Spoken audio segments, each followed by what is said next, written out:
রাতের ডিনার বানাতে চলে আসলাম। তো আজকে বানাবো মটরশুঁটির কচুরি। হলো বেলে নিয়েছি আর কি।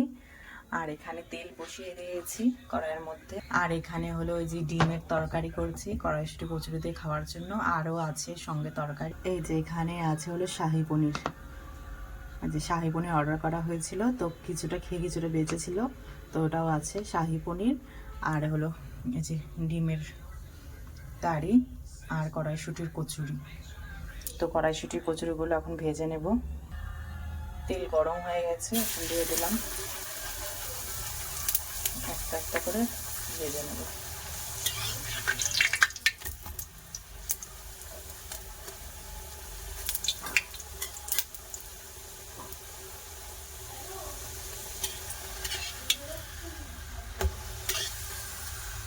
লাল লাল করে ভেজে নিলাম।